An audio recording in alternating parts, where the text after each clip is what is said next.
Video में अपन ये question देखेंगे। किस चीज़ का क्वेश्चन है? फाइनेंशियल इंस्ट्रूमेंट का क्वेश्चन है। और क्या है इसमें? Optionally convertible preference shares. Optionally convertible preference shares with issuers redemption option. ठीक है, चलो एक बार पढ़ते हैं, अपन पूरा कंसेप्ट भी समझ लेंगे। D limited issues preference shares to G limited. D limited ने प्रेफरेंस शेयर इशू करके इसको जी लिमिटेड को for a consideration of 10 lakhs. ये rupees 10 lakhs, rupees 10 lakhs. The holder has an option to convert. कहाँ, किसके पास ऑप्शन है? यहाँ पर अपना फोकस करने वाला है, कंसेप्ट अपन समझेंगे, वैसे एक बार देना क्या है। Holder has a option to convert this preference share to the fix number of equity instruments of the issuer. यानी भाई उसने बोला कि होल्डर ने इशूअर को कहा कि भाई मेरी इच्छा है कि मैं आपके पास आकर के मेरे इस प्रेफरेंस शेयर के लोन को इक्विटी शेयर में कन्वर्ट करा सकता हूँ, आप मेरे को इक्विटी शेयर इसके बदले में दे देना। ठीक है, any time up to a period of 3 years. 3 years तक कभी भी वो कन्वर्ट करा सकता है। कौन? Holder. If the option is not exercise by the holder the preference shares will be redeemed at the end of 3 years. अगर holder नहीं आता है 3 ईयर्स तक कन्वर्ट कराने के लिए तो रिडीम हो जाएंगे। क्या हो जाएंगे? इशूज जो इशू करे थे प्रेफरेंस शेयर वो वापस रिडीम हो जाएंगे। यानी प्रेफरेंस शेयर का जो ये काम है खत्म हो जाएगा, प्रेफरेंस शेयर वापस ले लेंगे। ठीक है, वो रिडीम हो जाएंगे eight the end of 3 years. यानी जो इन्होंने जो इशू करा है वो वापस ले लेंगे प्रेफरेंस शेयर्स को, ये अगर इन्होंने कन्वर्ट नहीं कराया इक्विटी शेयर्स में तो। The preference share carry a coupon of RBI base rate plus 1% per annum and the payable at the year end of every year. ये जो इसका जो कूपन रेट है, किसका? प्रेफरेंस शेयर का कूपन। यानी क्या होता है? इस तरह से डिविडेंड। क्या होता है? डिविडेंड। डिविडेंड की क्या रेट है? RBI base rate plus 1%। यानी आरबीआई की बेस रेट अपने को कुछ पता होगी, जो भी मैं आपको पता हो, मान लो 6% है, तो इसमें जो कूपन रेट है वो क्या होगी? 6% प्लस 1% इक्वल टू 7%। ठीक है, the prevailing market interest rate for similar preference shares without the conversion feature of the issuers redemption option is RBI base rate plus 4%। ये कौन सी है अपनी? ये है अपनी market interest rate. Market interest rate क्या लिखा हुआ है यहाँ पे? लिखा हुआ है ना the prevailing market rate for without the conversion feature. यहाँ पे तो भाई अपने कोई कन्वर्जन फीचर दे रहे हैं, बेनिफिट दे रहे हैं कि आप कन्वर्ट करा सकते हो। लेकिन अगर बिना कन्वर्जन के अपन मार्केट में इस तरह का लोन लेने जाएँ तो क्या रेट है? RBI base rate plus 4%। ठीक है, चलो on the date of contract RBI base rate was 9%। देखो अपने पास 9% है, यानी अपना क्या हुआ? 9% प्लस 1% 10%। ये क्या हुई? अपनी मार्केट इंटरेस्ट रेट हुई। लिखा ना, सॉरी 9% प्लस 4% कितनी हुई? 13%। ये क्या हुई? अपनी market interest rate, prevailing market interest लिखा है। आरबीआई बेस रेट प्लस 4%, तो आरबीआई की base rate 9% plus 4% equal to 13%। ठीक है, चलो अब अपन सबसे पहले इसमें ये समझेंगे कि ये जो ऑप्शन की बात होती है ये क्या होती है। ये अपन पहले यहाँ से समझते हैं, ये अपन पहले यहाँ से समझते हैं। देखो, this question is based on the concept of convertible financial instrument, क्योंकि ऊपर लिखा ना कन्वर्ट हो सकते हैं। अब क्या होता है कन्वर्जन में? Can be converted into equity से। चलो ये तो छोटी सी बात है, अपने को समझ में आ गई कि जो शेयर्स हैं, जैसे प्रेफरेंस शेयर्स हैं, प्रेफरेंस शेयर से इक्विटी शेयर में कन्वर्ट हो सकता है, या कोई लोन है या डिबेंचर है इक्विटी शेयर्स में कन्वर्ट हो सकता है। ठीक है, अब देखो कन्वर्जन रूल्स एंड इसका क्लासिफिकेशन। अगर ये कन्वर्टेबल है in variable number of equity shares, यानी अपने को नहीं पता कि अपने को फ्यूचर में कितने इक्विटी शेयर्स इशू करने पड़ जाएं। अपने को 10,000 इक्विटी शेयर्स भी इशू करने पड़ सकते हैं, अपने को 50,000 इक्विटी शेयर्स भी इशू करने पड़ सकते हैं। ये किस चीज़ पे डिपेंड करता है? ये market price of equity share पे डिपेंड करता है। मान लो कि हमारा जो लोन है वो 10 लाख का लोन है, हमारा लोन 10 लाख का लोन है। अब हमें ये नहीं पता कि हमें कितने शेयर्स इशू करने पड़ेंगे, यानी हमारी फ्यूचर में मार्केट प्राइस क्या हो सकती है। हमारी फ्यूचर में मार्केट प्राइस 50 भी रह सकती है, 60 भी रह सकती है, 70 भी रह सकती है, कुछ पता नहीं है। तो किसी से भी डिवाइड करना पड़ सकता है। तो अगर 50 से डिवाइड करें तो अलग नंबर ऑफ शेयर्स आएंगे, 60 से डिवाइड करेंगे तो अलग नंबर ऑफ शेयर्स आएंगे। तो क्या वेरिएबल नंबर ऑफ शेयर्स हैं, हमें पता नहीं है कितने शेयर इशू करना है। ये क्या होती है? फाइनेंशियल लायबिलिटी होती है। अगर हमें नहीं पता है, convertible variable number of shares हैं, हमें नहीं पता कितने शेयर्स हमें देने हैं, तो ये क्या है? वेरिएबल फाइनेंशियल लायबिलिटी है। ठीक है, लेकिन अगर conversion fix number of shares में, आज ही हमें पता है कि हमें 10,000 शेयर्स देने हैं, चाहे कुछ भी हो जाए, हमें कितने देने हैं? 10,000 शेयर्स देने हैं। अगर conversion fix number of shares में है तो अब अपन देखेंगे कि क्या कन्वर्जन कंपलसरी है या कन्वर्जन ऑप्शन पे है। अगर कंपल्शन कंपलसरी है, यानी कन्वर्जन होगा ही होगा, तो ये क्या? इक्विटी नेचर है। क्यों? क्योंकि हमें आज ही पता है प्रूडेंस कंसेप्ट के हिसाब से कि हमें कन्वर्ट करना है, हमें शेयर्स देने हैं बस। तो अपन आज से ही माइंड बना के चलेंगे, एंटिटी अपना आज से ही माइंड बना के चलेगी कि मुझे कन्वर्ट करना है। तो उसके ऊपर कोई लाइबिलिटी नहीं है, कोई बर्डन नहीं है दिमाग पे कि भाई कन्वर्ट करना है ना। ऊपर की तरह लाइबिलिटी, जैसे फाइनेंशियल लाइबिलिटी क्या होती है, अब ऊपर क्या था ये देखो, ऊपर क्या था? वेरिएबल नंबर्स थे। यानी क्या? एंटिटी को टेंशन रह सकती है कि यार कितने शेयर्स इशू करने होंगे, क्या होगी मार्केट प्राइस पता नहीं है, जितने भी हो सकते हैं इतने भी हो सकते हैं। ये क्या हो गई? फाइनेंशियल लायबिलिटी हो गई, यानी टेंशन वाली बात हो गई। अब यहाँ पर अगर फिक्स नंबर ऑफ शेयर्स अपने को देना है और कन्वर्जन कंपलसरी है, तो हमें आज ही पता है हमें कितने नंबर देने। भाई कंपलसरी भी है, ठीक है, आप आओगे हमसे कन्वर्ट कराने। दूसरा फिक्स नंबर्स हैं, ये भी मुझे पता है, तो इसमें मेरे को टेंशन की कोई बात नहीं है। तो ये क्या नेचर होगा? इक्विटी नेचर होगा। अब यहाँ पे बात आ जाती है फिर से ऑप्शन की, मर्जी की। किसकी मर्जी? अगर होल्डर की मर्जी मर्जी पे कन्वर्जन है, यानी होल्डर चाहे तो कन्वर्ट कराए, ना चाहे तो ना कराए, अपने क्वेश्चन में यही है। तो ये क्या है, कंपाउंड फाइनेंशियल इंस्ट्रूमेंट, इसको अपन क्या बोलते हैं, कंपाउंड फाइनेंशियल इंस्ट्रूमेंट। लेकिन अगर मर्जी इशूअर की है, यानी इशू करने वाले की, तो क्या है, फिर से इक्विटी है, सेम ये वाला कि मुझे पता है कि मुझे कंपल्शन की मेरी इच्छा है, मतलब बिल्कुल सेम नहीं लेकिन सिमिलर नेचर, यानी इसमें भी क्या है, इशूअर को टेंशन नहीं है कोई, क्योंकि इशूअर की इच्छा है कि मुझे कन्वर्ट करने की नहीं, मैं मना भी कर सकता हूँ, तो कोई लाइबिलिटी नहीं है मेरे सर पे।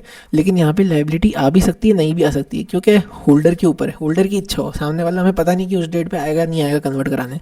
तो ये क्या है, कंपाउंड फाइनेंशियल इंस्ट्रूमेंट है। क्या है, कंपाउंड फाइनेंशियल इंस्ट्रूमेंट। ठीक है, एक बार फिर से समझ लें इस चीज़ को अपन शॉर्ट में, फिर अपन क्वेश्चन करेंगे। अब जो अब इसमें क्या है, ठीक है, कन्वर्टेबल प्रेफरेंस शेयर सही। अब देखो कन्वर्टेबल का क्या मतलब, वापस शॉर्ट में पढ़ लेते हैं अपन। कन्वर्टेबल का मतलब कि, वापस एक बार यहाँ से इसको हटा देता हूँ, एक बार में नहीं हटता, नहीं, एक सेकंड, ठीक है, एक सेकंड, वापस अपन एक बार इसको शॉर्ट में पढ़ लेते हैं, ठीक है, फिर अपन क्वेश्चन करेंगे।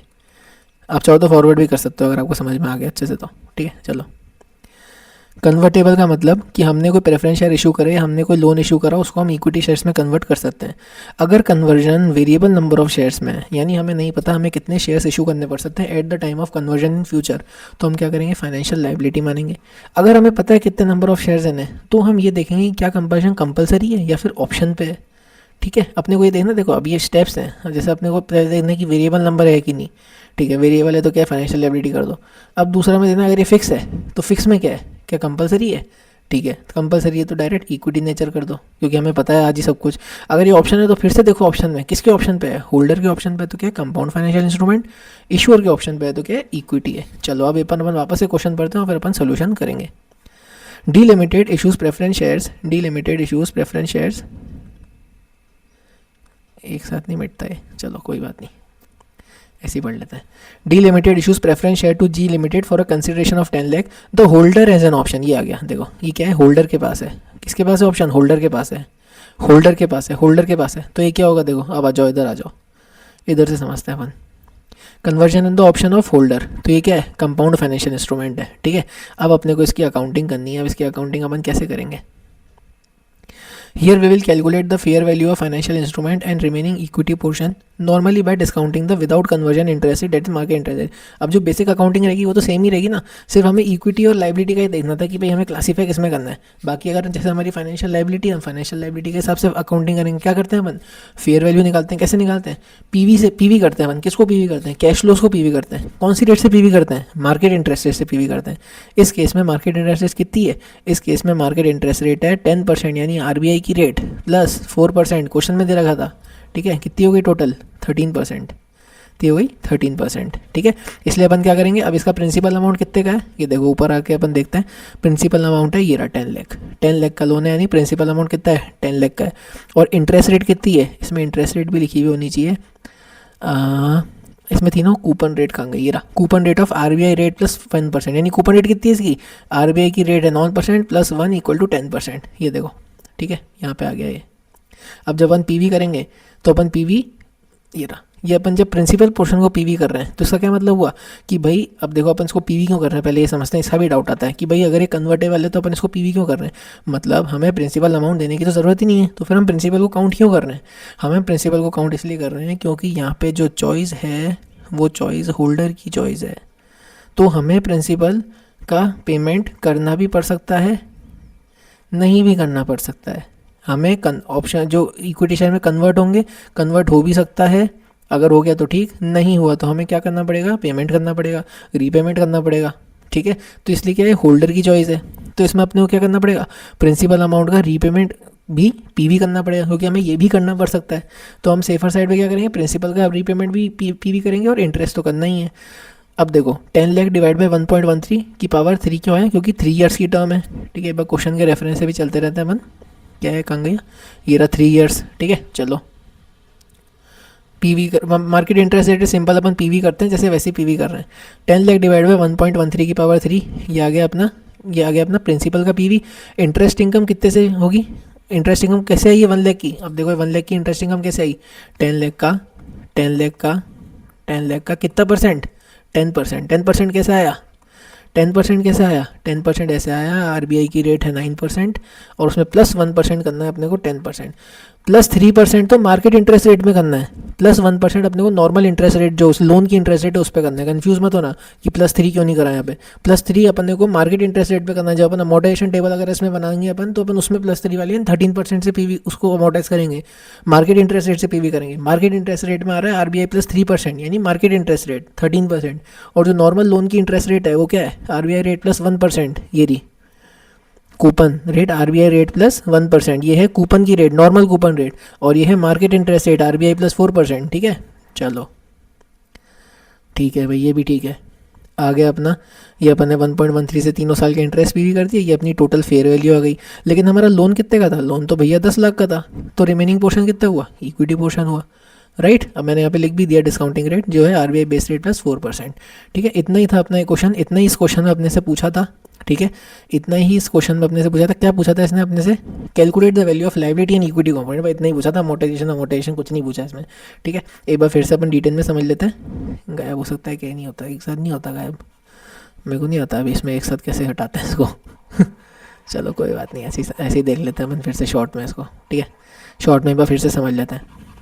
सिंपल सा एक लोन था, डी लिमिटेड ने लोन इशू करा था, डी लिमिटेड ने प्रेफरेंस शेयर दिए थे किसको, जी लिमिटेड को, और convertible at the option of holder था। आप तो बस ये वाला चार्ट ध्यान रखना, एग्जाम में ये चार्ट ध्यान रखना कि वेरिएबल है तो हमेशा फाइनेंशियल लायबिलिटी देख लेनी है, अगर फिक्स नंबर है तो देखना है कंपलसरी है कि नहीं। टेंशन की बात नहीं होनी चाहिए, बस कंपलसरी यानी हमें सब पता है भाई, हमें पता है कि भाई ये कंपलसरी, हमें आज पता है कि कंपलसरी आएगा ये आदमी, ये उस दिन आदमी टपकेगा यहाँ पर कंपलसरी कन्वर्ट कराने के लिए। ठीक है, टपकने तो हम कन्वर्ट करके दे देंगे, प्लस हमें नंबर ऑफ़ शेयर्स भी पता है क्या है, फिक्स है, कोई टेंशन वाली बात नहीं, हम साइड में रखेंगे इसके शेयर, आएगा टपकेगा हम दे देंगे। ठीक है, वो आ गया अपन ने उसको दे दिया, कोई टेंशन की बात नहीं। इक्विटी हमें पता है ऑप्शन है भाई, उसकी इच्छा हो वो आए, उसकी इच्छा हो नहीं आए, हमें को नहीं पता वो आ सकता है कि नहीं, भाई टेंशन की बात है। अगर क्या है होल्डर के ऊपर है, यानी वो आ सकता है कि नहीं हमें नहीं पता, कंपाउंड फाइनेंशियल इंस्ट्रूमेंट। लेकिन इशूअर है, मेरी ही मर्जी है कि मैं करूँ नहीं करूँ, तो क्या क्या टेंशन है, मेरी मर्जी, इक्विटी, राइट। इतना अपने को टैग देखना है। ये क्या कंपाउंड फाइनेंशियल इंस्ट्रूमेंट था। ठीक है, अपन ने प्रिंसिपल का अमाउंट निकाल दिया, मार्केट इंटरेस्ट को पीवी कर दिया, ये फाइन फेयर वैल्यू आ गई। इक्विटी कंपोनेंट अपन ने एक्सेस कर दिया, जैसे अपन नॉर्मली अमोर्टाइजेशन कॉस्ट मेथड के क्वेश्चंस में क्या करते हैं, नॉर्मल हर क्वेश्चन में, हर फाइनेंशियल इंस्ट्रूमेंट के क्वेश्चन को अपन पीवी पे ही मेजर करते हैं इनिशियली, तो अपन क्या करते हैं पीवी में fair value of cash flows करते हैं। ठीक है, मैं हो सकता है अभी क्वेश्चन डायरेक्टली देख रहे हो तो मैं आपको सोचा कि जितना बता सकता हूँ उतना बता दूँ। ठीक है, तो कैश फ्लोस को अपन पीवी करते हैं किस रेट पे, मार्केट इंटरेस्ट रेट पे, तो अपन ने मार्केट इंटरेस्ट रेट को आरबीआई +4% रेट से अपन ने इसको पीवी कर दिया, अपने पास फेयर वैल्यू आ गई, इक्विटी कंपोनेंट आ गया, और इतना ही अपने से इस क्वेश्चन में पूछा था। ठीक है, मैं उम्मीद करूंगा आपको क्वेश्चन समझ में आ गया होगा। ये पीडीएफ आपको मेरे टेलीग्राम चैनल पे मिल जाएगी, और मैं आपसे सपोर्ट की रिक्वेस्ट कर रहा हूँ। ठीक है, मुझे आप प्लीज़ सपोर्ट करिएगा, मेरे को यूट्यूब चैनल को।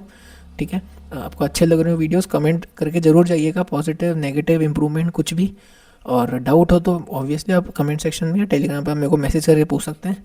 Thank you so much.